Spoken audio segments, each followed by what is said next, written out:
Les nouvelles tendances du sponsoring sportif, les nouvelles tendances, avec Wissam Alès de quarterback, avec Vincent Chaudel, le directeur de communication Europe, Afrique et Moyen-Orient, le Cardinal Salman, que du beau monde, et puis Alexander Koch, PR and Communication Manager de la FIFA, la Fédération internationale de football. Et on sera rejoint tout à l'heure par Hatim Karat de Kia Motors Maroc. Si on parle de naming, si on parle des réseaux sociaux, etc., il y a deux choses à intégrer. C'est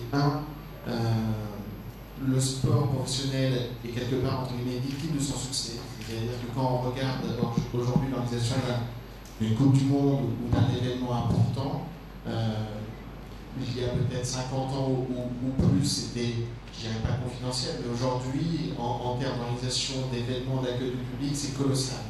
Et donc par rapport à ça, ça suppose qu'il y ait des moyens très importants en face. Et donc organiser une grande compétition, peu de pays peuvent le faire encore maintenant. Ça devient de plus en plus compliqué. Même en Europe, on a pu voir les difficultés pour Athènes, on voit les difficultés même pour Londres de maîtriser un budget par rapport à ça, donc c'est très compliqué. Et puis l'autre point, le sport est dans la société du moment. La société, à tort ou à raison, mais c'est un constat, se communautarise. On voit des communautés d'intérêt organisées autour de Facebook, autour de l'Internet, peu importe. Et donc du coup, pour permettre aux annonceurs de toucher leurs clients, leurs prospects, il faut aussi structurer sa communauté de fans pour permettre de, ce que j'expliquais hier, de leur permettre d'activer, de se mettre en relation. Donc les grandes tendances du moment, c'est une restructuration, de réorganisation du portefeuille de marque d'une façon générale, je parle pas du sport. C'est-à-dire qu'on a eu un éclatement des marques, on ne va pas retourner vers une ultra-concentration, mais on va restructurer le portefeuille de marque. Ça veut dire quoi? Ça veut dire que est-ce qu'il y a de la place pour autre chose que le football? Oui, mais est-ce qu'il y a de la place pour tous les sports? Ça risque d'être compliqué quand même. En fait, nous avons créé un centre de remise en forme qui se trouve être aujourd'hui parmi les leaders mondiaux au niveau de l'infrastructure en elle-même. À travers ça, on a voulu développer et nous faire connaître à travers des campagnes de communication, des campagnes de marketing. Donc, quand on a vu un peu le domaine, c'est le sport. Donc, le sport, quel est le secteur qui peut nous drainer le maximum de futurs prospects et de futurs adhérents? Il y a le foot qui revient beaucoup trop cher et on s'est penché sur le basket. Aujourd'hui, une équipe de basket au Maroc tourne, excusez-moi du peu, 3-4 millions de dirhams, 300 000 euros par an. Mais le gros, à mon avis, la grosse différence qu'on a créée, la chose qu'on a créée, c'est qu'aujourd'hui, nous sommes nous-mêmes sponsorisés. C'est-à-dire, on est parti d'un club qui va travailler pour faire connaître notre marque, à un club qui est lui-même sponsorisé. Donc je pense qu'aujourd'hui c'est une expérience et c'est une nouvelle tendance. Derrière également, les clubs remarquent que notre segment de clientèle auquel on s'adresse, c'est la CSP A, B. Donc également, ils voient que c'est un marché, c'est client potentiel, donc eux-mêmes nous sponsorisent. Donc je pense que notre expérience est bonne à ce niveau-là, c'est qu'on a pu partir de sponsoriser, on a créé un club qui lui aujourd'hui est sponsorisé. Donc voilà un petit peu notre expérience. Ce qu'on observe surtout maintenant à la vente des sponsors, là on voit ce que les sponsors demandent, là on constate de plus en plus un professionnalisme entre les sponsors. Et un exemple, en Allemagne par exemple, les 20 sponsors les plus grands se sont réunis dans une société pour défendre un peu mieux leurs intérêts. Donc ça on observe de toute façon, et les sponsors aussi demandent plus que seulement l'exclusivité d'un produit, mais d'une branche, d'une catégorie. Donc ils ne veulent plus voir un compétiteur brand sur l'écran. Donc c'est ce qu'on observe, mais chez nous, il ne faut pas trop s'adapter. J'ai envie de vous dire que nous sommes en plein dedans, donc en fait nous serons en direct comme tout le monde. Si ça se casse la gueule, tout le monde se casse la gueule. Et voilà, en fait, comme l'a souligné M. Dupont, en fait, nous découvrons au fur et à mesure le fonctionnement de la chose, en fait. Voilà. Je crois que c'est le marché qui détermine si un produit est populaire ou pas.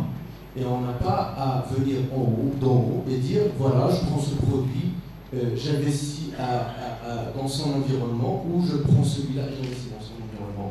Mais un produit, pour qu'il soit populaire, le foot, il est populaire, numéro 1, au Maroc. Moi, à travers ma marque et mon positionnement et ce que je cherche comme objectif auprès de ma clientèle, je suis à la recherche d'associations de valeurs.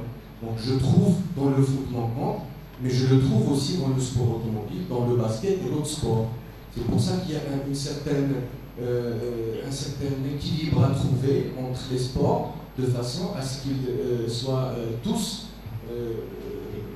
où on soit tous, ou dans la plupart présents. Je suis convaincu que le sport c'est un formidable outil de communication. C'est un formidable outil parce que vous atteignez avec le sport des résultats beaucoup plus rapidement que par rapport à un affichage type classique ou une publicité traditionnelle. Ça, je vous l'assure parce que nous en avons fait l'expérience à Kia. Les résultats de Kia à l'international n'ont jamais été aussi performants que durant l'année 2008 et 2009 et maintenant 2010, on va savoir. Une entreprise, bien sûr, son objectif c'est de vendre un produit, hein. C'est pas faire du mécénat ou aider les associations ou les sportifs quelconques. Ceci étant, cet objectif de vendre du produit, un produit peut être atteint par de la communication. Et parmi les outils de communication, il y a le sponsoring. Le fait de parler du sponsoring, du marketing sportif, le fait d'étaler, bien sûr, sur la place publique des débats comme ça, de parler d'expérience d'entreprise, et tout, ça va drainer des entreprises qui sont à côté de la plaque, je le dis en toute honnêteté, des entreprises qui sont à côté et qui ne prennent pas conscience de la rapidité avec laquelle on peut atteindre des objectifs commerciaux, bien sûr en s'assurant une visibilité émotionnelle qui est étalée dans le temps. Aujourd'hui, quand vous prenez, il y a quelques années encore, et 6 ans après la rupture du contrat du Wydad de Casablanca avec la Banque Populaire, la Banque Populaire était toujours associée dans la tête des gens comme étant un sponsor du Wydad. Pour vous dire que l'impact, il est énorme et il s'étale sur plusieurs années. Mais ce qui est très intéressant dans les nouvelles tendances, quand on les approche, on se dit, en définitive, Internet, c'est un dieu ou c'est un démon? Ni l'un ni l'autre. C'est une technologie qui existe, et cette technologie, il suffit de l'utiliser au bon moment, avec le bon message auprès des bonnes cibles. Mais dans l'absolu, ça n'est rien qu'un outil qui peut permettre de mieux connaître l'événement, de mieux apprécier le sport, d'aller un peu plus loin. Je reprends des exemples. Au début, il y a eu tout simplement de la statistique. Et comment on aidait à comprendre le sport? C'était en disant, il y a eu tant de, je sais pas, au tennis, il a servi tant de fois à plus de 200 km/h, etc. Au début, il y avait juste quelques informations. On disait combien dure le match et quelles statistiques il y a. Qu'est-ce qu'on peut apprendre de la FIFA et du football? Parce que c'est vrai, le football est très connu et la Coupe du Monde de la FIFA, c'est certainement pas un événement où on peut faire copier-coller.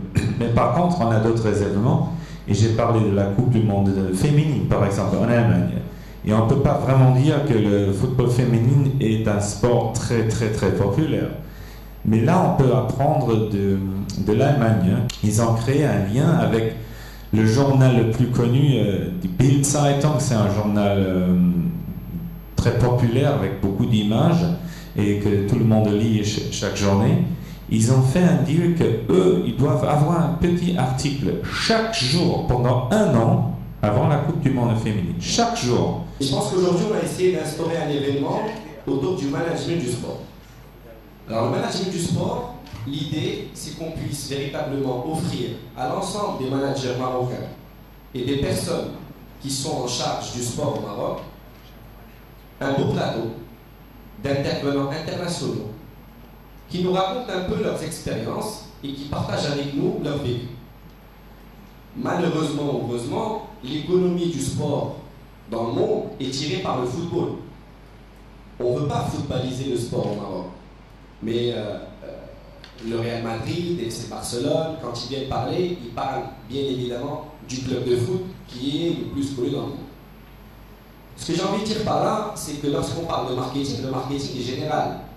On peut s'inspirer du modèle du Barça pour développer une stratégie marketing pour le badminton au Maroc. Ça ne sera pas bien évidemment la même chose, ça ne sera pas le même contexte, mais c'est l'état d'esprit qui compte.